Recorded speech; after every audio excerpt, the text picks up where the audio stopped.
उपस्थित भगवत रस रसिक जिज्ञासु वृंद, परमात्मा की असीम महान महती दयाद्र करुणाद्र कृपा के परिणाम स्वरूप हमें यह सौभाग्य प्राप्त हुआ है कि हम भगवान के सिरमुख से स्रवित इस अमृतमय वाणी के ऊपर चिंतन कर सके। संसार में ऐसे बहुत कम प्राणी हैं जिनको ऐसा सौभाग्य मिलता है, क्योंकि संसार नित्य संयोग और वियोग के आधार पर चल रहा है, और इस संयोग और वियोग में ही ये जीव फंसे पड़े हैं। न त्वेवाहं जातुनासं न त्वं नेमे जनाधिपा न चैव न भविष्यामः सर्वे व्यमथ परम। भगवान यहां पर अर्जुन को सृष्टि चक्र के संदर्भ में शिक्षा प्रदान कर रहे हैं कि जो सृष्टि का चक्र चल रहा है कि अर्जुन तो उसको समझ, उसको जान। इस सृष्टि के चक्र में तीन चीजें हैं। पहली जो दिखने वाली है वो शरीर है, दूसरी जो शरीरों को चलाने वाली वो जीवात्मा है, और तीसरी जो व्यापक सत्ता वो परमात्मा है। जहां तक बात है शरीरों की, तो शरीर तो सब विनाश को प्राप्त हो जाने वाले हैं कुछ समय के बाद, लेकिन शरीरों के अंदर विराजमान ये जीवात्मा निरंतर चलने वाला पथिक है, जो केवल अपने वाहनों को बदलता है, लेकिन रहता सदा वही है। जो विभिन्न शरीरों में आकर, विभिन्न वाहनों में आकर के कुछ संस्कारों को परिवर्तित कर लेता है, लेकिन रहता वही है। जीवात्मा एक शरीर से दूसरे शरीर में जब जाता है तो बदलता नहीं है। भगवान वही बात समझा रहे हैं कि जब से सृष्टि का चक्र चलता आ रहा है, तब से ही अर्जुन तू भी और मैं भी, और जो तेरे सन्मुख ये तेरे संबंधी दिखाई दे रहे, जिनको लेकर के तू चिंतित है, शोक संयुक्त है, वो सब भी आने वाले हैं, जाने वाले हैं इन शरीरों में। इन शरीरों में बैठ करके वो निरंतर यात्रा करते रहते हैं। मैंने भी अनेक बार अनेक प्रकार के शरीरों में बैठकर यात्रा की है, तूने भी अनेक प्रकार के शरीरों में बैठकर अनेक बार यात्रा की है, और इन राजा लोगों ने भी की है। जितना जितना प्रारब्ध लेकर के हम सब यहां पर आए हैं, उस प्रारब्ध का भोग होने के उपरांत यहां से हम सबको चले जाना है। और जब ये जाना निश्चित है, तो शोक किस बात का, सोच किस बात का? हां, शोक करने या सोच करने का विषय क्या है? कहते इस तत्व को समझना, ये सोचनी है। हमें समझना है कि ये तत्व है क्या, जिसमें सारी रामलीला जीवात्माओं की और शरीरों की चल रही है। पंडित लोगों ने इसको समझा है, जाना है, और इसको समझ करके, जान करके शोक से विरहित हो गए हैं।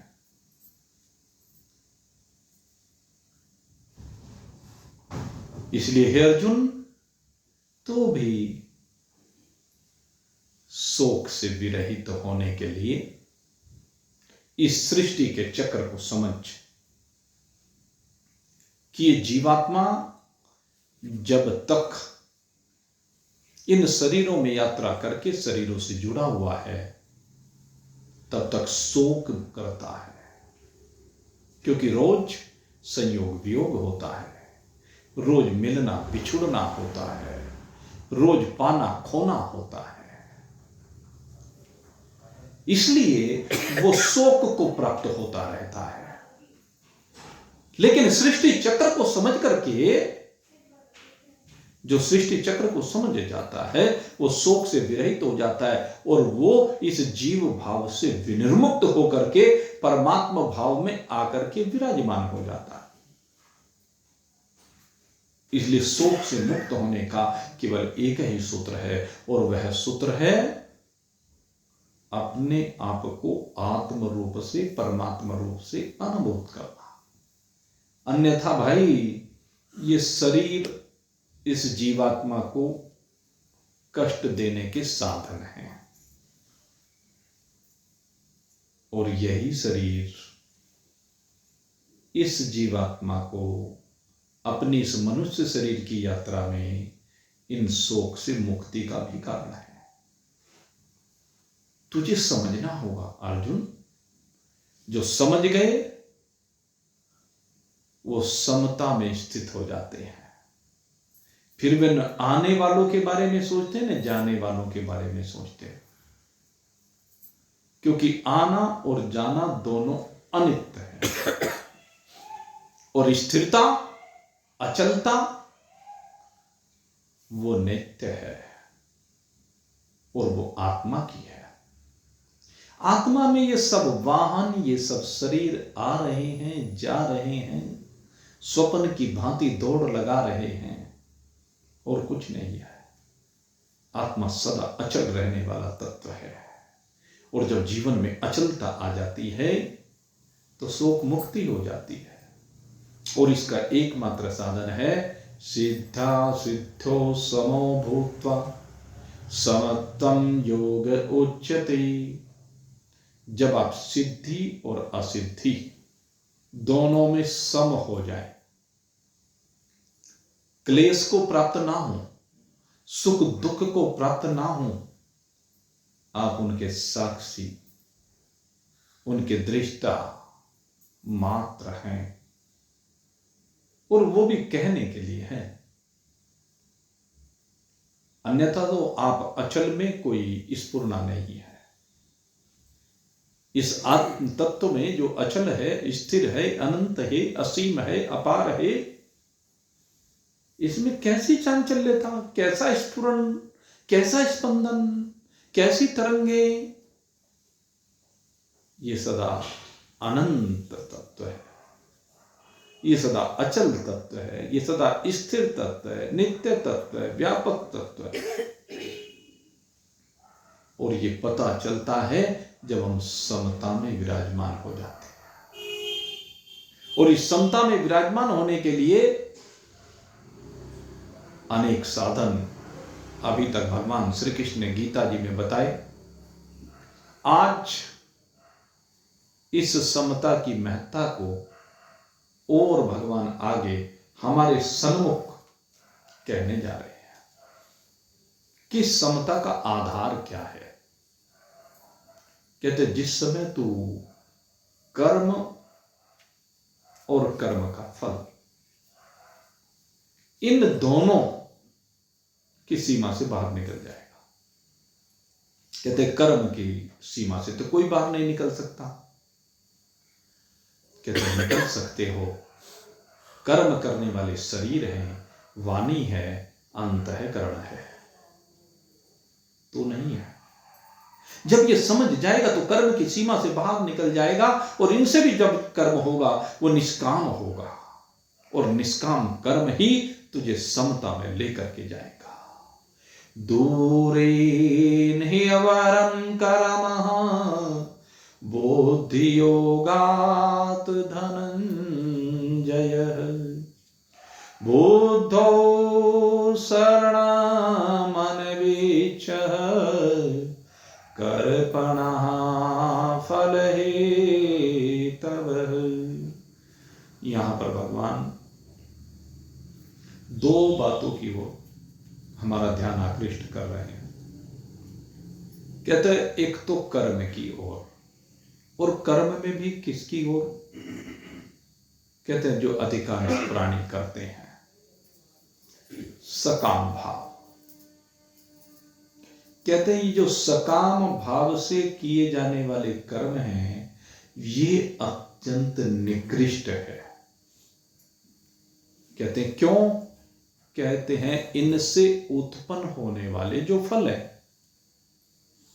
जब कर्म करेंगे तो कर्म का फल आएगा, और कर्म का जो भी फल आएगा वह फल दे करके नष्ट हो जाएगा। इसलिए निकृष्ट है, अनित्य है, विनाशी है। कर्म का फल नित्य तत्व नहीं है, कर्म का फल अविनाशी तत्व नहीं है। लेकिन कहते हैं समता का जो फल है, ये जो समत्व बुद्धि कही गई है उसका फल क्या है? कहते हैं उसका फल तो सदा नित्य है, उसका तो कभी वियोग होता नहीं, क्योंकि समता में स्थित होने पर ये जीवात्मा अपनी परमात्मा स्वरूपता में विराजमान हो जाता है, और परमात्मा नित्य तत्व है। ये शरीर है तब भी परमात्मा है, शरीर नहीं है तब भी परमात्मा है। ये काल जिसे हम वर्तमान कहते हैं इसमें भी परमात्मा है। इससे पहले जो व्यतीत तो हो चुका काल जिसको भूतकाल कहते हैं उसमें भी परमात्मा है। आगे जो भविष्यत काल जिसको कहा जाएगा वो भी परमात्मा से ओतप्रोत है। परमात्मा तीनों कालों में सदा परिपूर्ण है। तो परमात्मा ही एक नित्य तत्व है, और संसार में ऐसा क्या है जो तीनों कालों में रहने वाला है?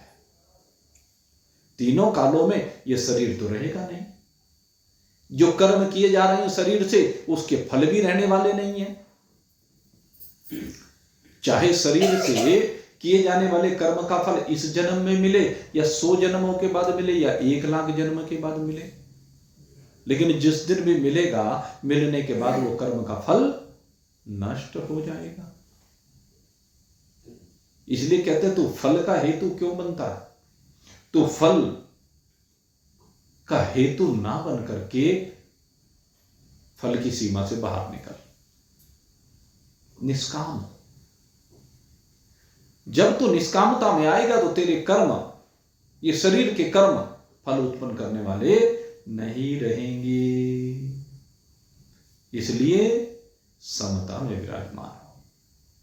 समता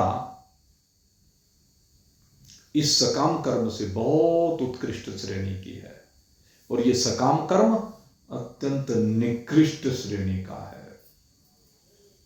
कहते जैसे एक पहाड़ हो और एक धूल का कण हो, समता पहाड़ के समान है और धूल का कण सकाम भाव का प्रतीक है। धूल के कण की कितनी वैल्यू है? एक जरा सा झोंका है, उड़ता चला जाता है। शरीर भी क्या है? यही तो है। काल बली का आया झोंका, काल बली का आया झोंका, लिखने वाला चला गया। जब काल बली का झोंका आता है, माला फेरने वाला, लिखने वाला, चलने फिरने वाला, भाग दौड़ करने वाला, लेने देने वाला, आने जाने वाला, सब चला जाता है। कोई यहां पर रहता नहीं है। धूल के कण की भांति उड़ता फिरता है, एक घर से दूसरे घर में। लेकिन जो समता में विराजमान हो गया, उसका आवागमन का चक्र निवृत्त हो गया। वो अब कहां आए, कहां जाए? आए जाए तो वो जो सब जगह पर ना हो। परमात्मा तो सर्वत्र विराजमान है, सब काल में विराजमान है, तो उसमें आने जाने की बात रहती नहीं है। जब वो व्यापक हो जाता है तो कहां आए, जहां वो ना हो। और ऐसा कोई स्थान नहीं है जहां पर वो ना हो, इसलिए आवागमन रहता नहीं है। और भाई, समता के बिना तो मात्र जीव कर्म करते रहते हैं और उन कर्मों के परिणाम से जन्मते रहते हैं, मरते रहते हैं, दुख भोगते रहते हैं। इसलिए कहते हैं भाई, अगर दुखों से बचना चाहते हो, अपना उद्धार करना चाहते हो, जन्म मरण की सीमा से बाहर निकलना चाहते हो, तो इन कर्मों की सीमा से बाहर निकलो। अन्यथा तो इन शरीरों में फंसे रहकर कर्मों के कारण अहमता और ममता, ये मैंपना और ये तेरापना, तूपना, ये मेरा है, ये तेरा है, ये मैं हूं, ये तू है, कहते हैं पशु बुद्धि बनी ही रहेगी। भागवत में परीक्षित जी को सुखदेव जी ने यही कहा, त्वं तु राजन् मरिष्येति पशु बुद्धि मिमां जेहि। जब तक पशु बुद्धि रहेगी तब तक परीक्षित मरता रहेगा और जीता रहेगा, संसार में आता रहेगा और जाता रहेगा। पुनरपि जन्मम पुनरपि मरणम पुनरपि जननी जठरी शयनम ई संसारे खल दोस्तारे कृपया पारे पाहि मुरारे भज गोविंदम भज गोविंदम गोविंदम भज मूढ़मते। इसलिए कहते हैं बार बार, अगर जन्म मरण के चक्र से बचना चाहता है, माता के गर्भ में जाने से बचना चाहता है, जन्म के दुख से बचना चाहता है, मरण के दुख से बचना चाहता है, तो गोविंद को भज, इस इंद्रियों के स्वामी गोविंद को भज। गोविंद के रहने पर, तेरे जीवन में गोविंद के आने पर, जब गोविंद मात्र तेरे जीवन में रह जाता है तो सारा अज्ञान अंधकार दूर हो जाता है, क्योंकि प्रकाश हो जाता है। जब जीवन में प्रकाश हो जाता है तो फिर अंधकार रह नहीं सकता। इसलिए कहते हैं समता में विराजमान हो, और इसके लिए तू बुद्धि की शरण में जा। बुद्धौ शरणम अनविच्छः। तुझे कहां जाना है? बुद्धि की शरण को, क्योंकि बुद्धि ही है जो समता में तुझे लेकर जाएगी। और तू अगर मन की शरण में रहेगा, अंतःकरण की शरण में रहेगा, तो अंतःकरण अनेक संकल्पों से तुझे संयुक्त करेगा, अंतःकरण तुझे भटकाएगा। कहते हैं बुद्धो शरणम अनविच्छः, तू बुद्धि की शरण को ग्रहण कर। क्योंकि बुद्धि कौन है? निश्चयात्मिका है। बुद्धि निश्चय करने वाली है, एक स्थान पर तुझे ठहराने वाली है। बुद्धि निश्चय करके बताएगी कि ये सब विनाशी है और तू अविनाशी है। बुद्धि तेरे को बार बार ये समझाएगी, वो बुद्धि तुझे इस तत्व में स्थिर करेगी। इसलिए तू बुद्धि की शरण में जा। इस मन के संकल्प विकल्पों की सीमा से बाहर निकल। मन तो भटकाता है सदा, कभी इस ओर कभी उस ओर, एक ठोर होके नहीं देता। मन तुझे भगाए रखता है। ये मन तुझे पिशाच की भांति संसार में भटकाता रहता है, भरमाता रहता है। इसलिए कहते हैं भाई समझ ले, इस कर्म को भी समझ ले और कर्म के फल को भी समझ ले, और इन कर्मों के करने के लिए जो सामग्री है उसको भी समझ ले, और ये जो शरीर इसको कर्मों को करने का हेतु है, ये करण है। शरीर क्या है? करण है, यंत्र है। जैसे आपको पता ना, सब्जी बनाने के लिए जो बर्तन आदि हैं वो क्या है? यंत्र हैं। कुकर है, कड़ची है, परोसने के लिए थाली है, कटोरी है, गिलास है, चम्मच है, ये सब यंत्र हैं। ठीक इसी प्रकार से हाथ है, पैर है, आंख है, कान है, नाक है, ये सब क्या है? ये सब यंत्र हैं। तो कहते हैं तू इन चारों को भली प्रकार से समझ, कर्म को भी समझ और कर्म के कारण मिलने वाले उसके फल को भी समझ, और कर्म करने की जो सामग्री है उसे भी समझ, और शरीर के जो करण हैं उनको भी समझ, और इन सब की सीमा से बाहर निकल। इन सब की सीमा से जब तू बाहर निकल जाएगा, इनका अलग अलग विभाग कर देगा, और इनमें किसको शेष रखेगा? जो कर्म फल के हेतु हैं? नहीं, कहते जो इनको सत्ता देने वाला है।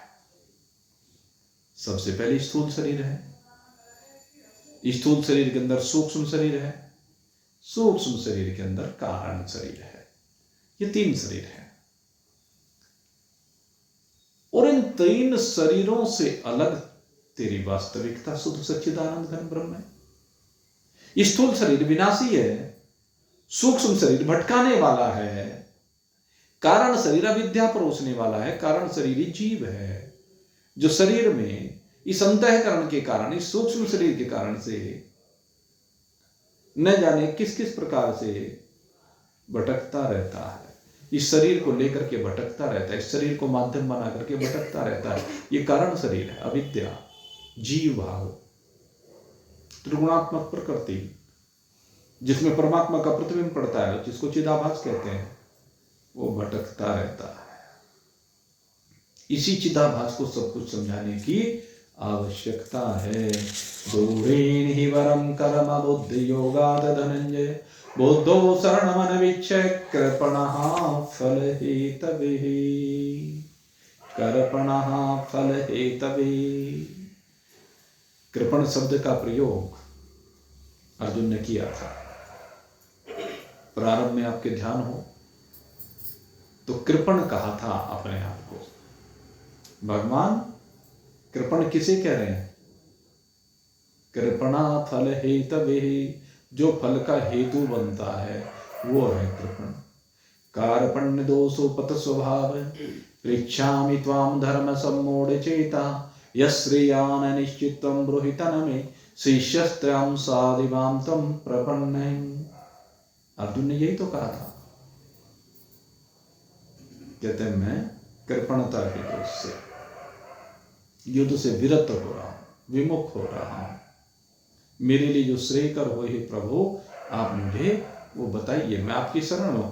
अर्जुन श्रेय मार्ग को पूछ रहा है, इसलिए भगवान उसको श्रेय मार्ग होता है कि श्रेय मार्ग ये है कि तुम नित्य तत्व में आ, अपनी वास्तविकता को समझ, शरीर की विनाशिता को समझ, और शरीर के द्वारा किए जाने वाले कर्मों की विनाशिता को समझ। ये कर्म फल देकर के निवृत्त हो जाएंगे, यानी मर जाएंगे। मरना किसका है? इन्हीं का तो है।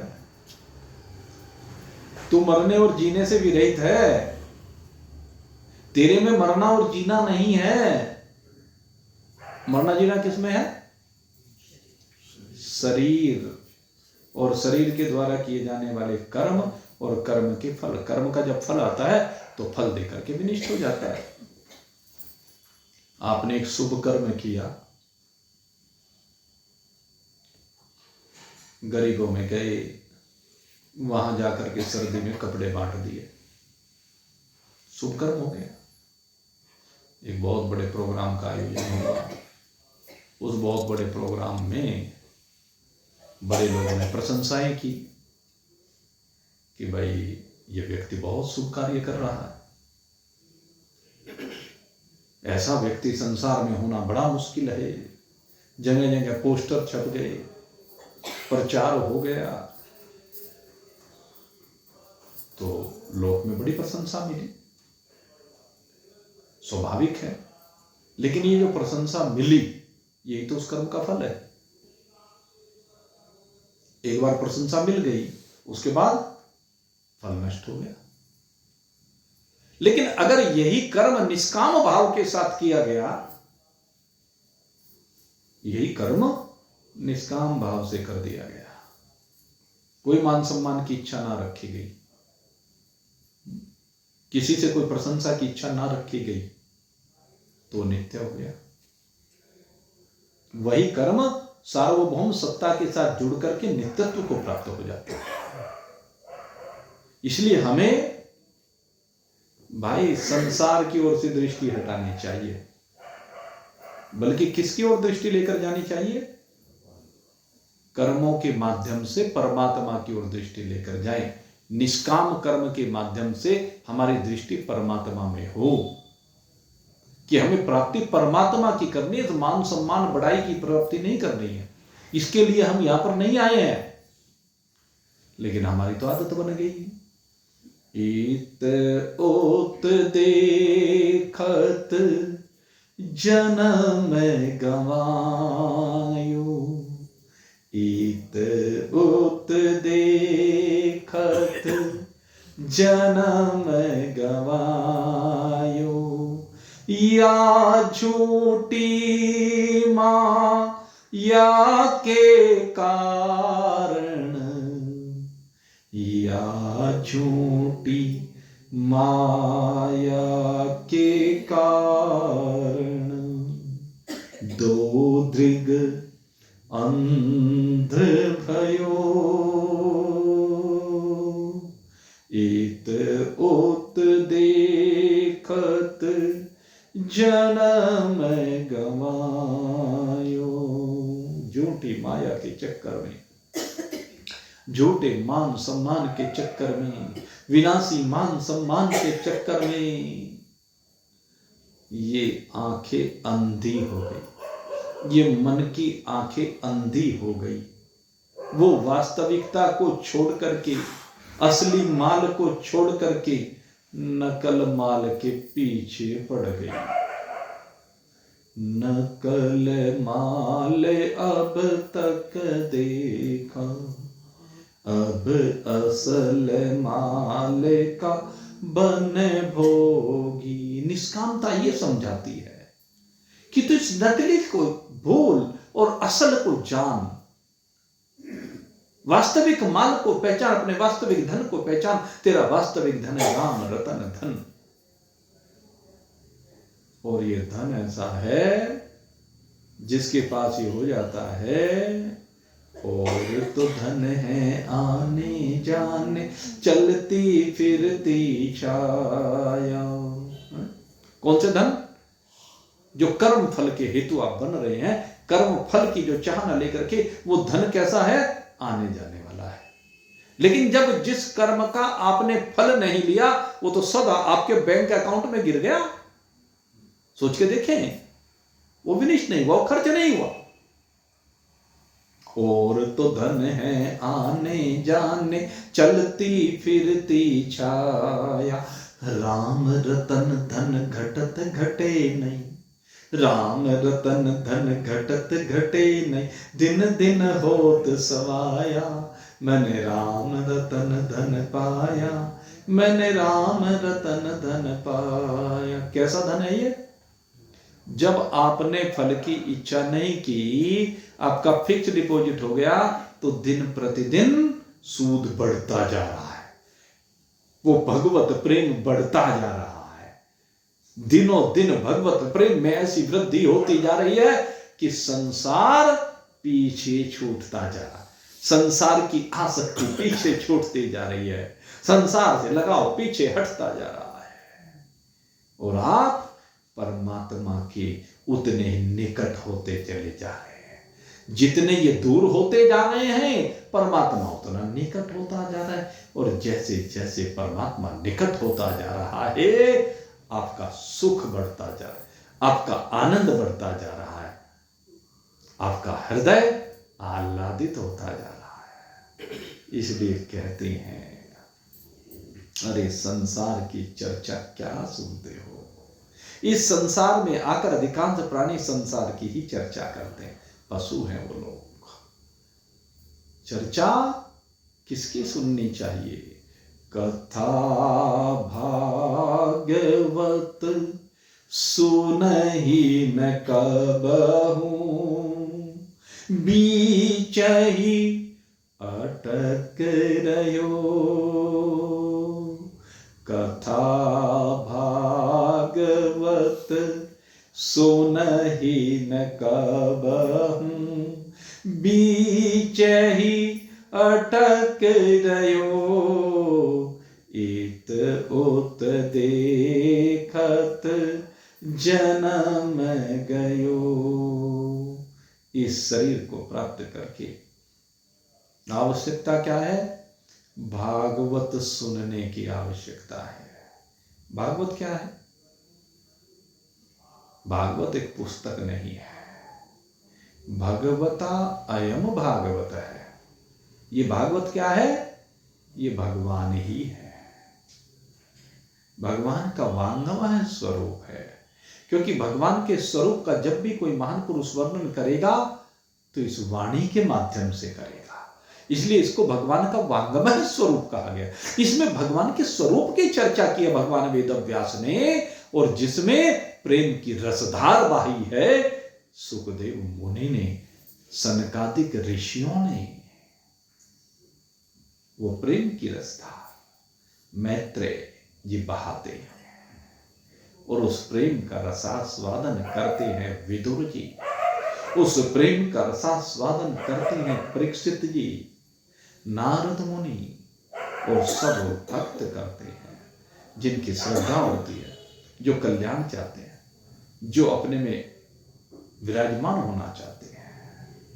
कथा भागवत सुनहि न कबहू, कथा भागवत सुनहि न कबहू, बीच ही अटक रहो।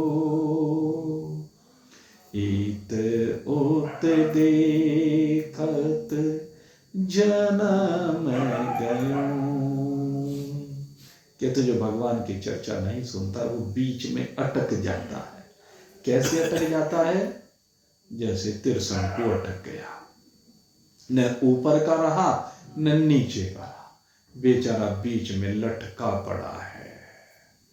ये कथा भागवत की बात है। जन्म कष्ट ते मात दुखित भई। जिस समय इस जीव का जन्म होता है, किसी भी शरीर में हो, तो मां को बड़ा कष्ट उठाना पड़ता है। मां का तो दूसरा जन्म होता ही है।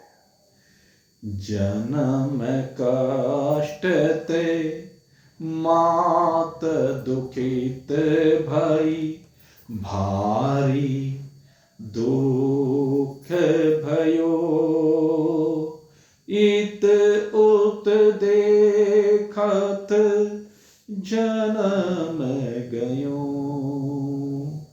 माता ने इतना कष्ट इसलिए उठाया कि अब की बार जिस जीव को मैं जन्म दे रही हूं उसको जन्म देने का कष्ट मैं इसलिए उठा रही हूं कि अब की बार आकर के वो कपिल भगवान बन करके अपने आप को भी मुक्त करेगा और मुझे भी उपदेश दे करके मुक्त करेगा, जिससे आने और जाने का चक्र सदा सदा के लिए समाप्त हो जाएगा। इसलिए माँ इतना कष्ट सहती है, लेकिन जैसे ये संसार में आता है, संसार की माया इसकी आंखों पर ऐसा पर्दा डालती है कि ये फिर से फंस जाता है। सूरदास माया के कारण, सूरदास माया के कारण, उपजत दुख नयो, इत उत देखत जन्म गयो। कहते हैं माया की चकाचौंध, माया का पर्दा आया तो है ये जीव यहाँ पर कष्टों को काटने के लिए, आया तो ये जीव यहाँ पर सदा सदा के लिए आनंद को प्राप्त करने के लिए, लेकिन रोज नया दुख उपज जाता है। इस संसार में फंस करके एक दुख जीवन से जाके नहीं देता कि दूसरा सामने हाजिर लगाए हुए खड़ा होता, आजा बेटा, अभी तक इसने जकड़ा था, इसकी जकड़न से निकला ना, अब दूसरा आ गया। सांप पिटारी में फंसा हुआ है जी, एक सांप से पिंड छुटाता है, दूसरा आकर के फिर से झपट्टा मारता है, दूसरा फिर से जकड़ लेता है बंधन में। दूसरे से पिंड छुटा है बड़ी मुश्किल में, उसे उतार करके फेंका, तीसरे ने आके पैर पकड़ लिया, किसी ने पैर पकड़ा, किसी ने हाथ पकड़ा, किसी ने गला पकड़ा। ये तो शंकर भगवान ही है बेचारे, खूब कहने लगे आ जाओ बेटा, मैं घबराने वाला नहीं हूं। अरे कोई बात नहीं, तुम्हारा भी स्वागत है, तुम भी इस संसार में मुसाफिर हो और मैं भी मुसाफिर हूं, चलो साथ साथ यात्रा चलेगी। शरीर की अनुकूलता में भी यात्रा चलेगी और प्रतिकूलता में भी यात्रा करेगी। मैं उस अनुकूलता को भी देखने वाला हूं और प्रतिकूलता को भी देखने वाला हूं, और इस अनुकूलता और प्रतिकूलता दोनों से विलक हूं। इसी को कहते हैं समत्वम योगः। यह सिद्धि सिद्धो समो भूत्वा समत्वम योग उच्यते। इसको हम समत्व योग कहते हैं, जब सिद्धि और असिद्धि दोनों में समता आ जाए। तो हमें इस समता में विराजमान होना है, और इस समता में विराजमानता के लिए ही निरंतर हम सब लोग प्रयास कर रहे हैं। ये प्रयास हमारा निरंतर चलता रहे। इन्हीं शुभ भावों के साथ आज का सत्संग यहीं पर विश्राम को प्राप्त हो रहा है। कल फिर आपकी सेवा में ठीक 7:30 बजे उपस्थित होंगे। बोलिए सच्चिदानंद भगवान की।